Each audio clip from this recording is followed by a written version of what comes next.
எல்லாருக்கும் வணக்கங்க. நம்ம நிலைவாசல் பூஜைய பத்தி தான் இன்னைக்கு பார்க்க போறோம். நிலைவாசல் பூஜை அப்படிங்கிறது நம்ம வீடுகள்ல எல்லாரும் கண்டிப்பா செய்ய வேண்டிய ஒரு பூஜை. ஆ ஒண்ணும் இல்ல. இது ரொம்ப சிம்பிளான பூஜை தான். நீங்க நிலைவாசல நல்லா கழுவி விட்டுருங்க. டெய்லி செய்ய முடியல அப்படின்னாலும் வாரத்துல ஒரு நாள் வெள்ளிக்கிழமை மட்டுமாவது இந்த பூஜைய கண்டிப்பா செய்யணும். வாசல நல்லா கழுவி விட்டுட்டு நிலைவாசல நல்லா அழகா கோலம் போட்டுட்டு, அதுக்கப்புறம் மஞ்சள் குங்குமம் நிலைவாசல்ல முதல் படியில எல்லாத்துலயும் நல்லா மஞ்சள் குங்குமம் விட்டு 2 விளக்கு.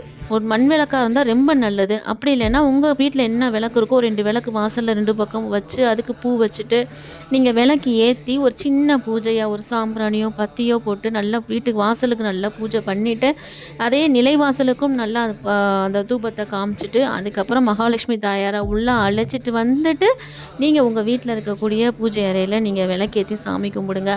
ஏன் இத சொல்றோம் அப்படின்னா, நிலைவாசல் அப்படின்றது தான் மகாலட்சுமி அம்மா வாசம் பண்ணக்கூடிய ஒரு இடம். நம்ம ஒவ்வொருத்தருடைய குலதெய்வங்களும் இருக்கக்கூடிய இடம் நிலைவாசல் தான். ஸோ அது வந்து ஒரு பாசிட்டிவ் எனர்ஜியோட என்ட்ரன்ஸ். ஸோ அத கண்டிப்பா அந்த பூஜைய நம்ம பண்ணி தான் ஆகணும். இல்ல அப்படின்னா எல்லா கெட்ட சக்திகளும் வீட்டுக்குள்ள வர பார்க்கும். ஸோ அதனால நீங்க ஒரு பாசிட்டிவ் வைப்ஸோட இருக்கீங்க அப்படின்னா, கண்டிப்பா இந்த பூஜைய பண்ணுங்க. மறுபடியும் வேற ஒரு வீடியோல பார்க்குறேன். நம்ம சேனல சப்ஸ்கிரைப் பண்ணி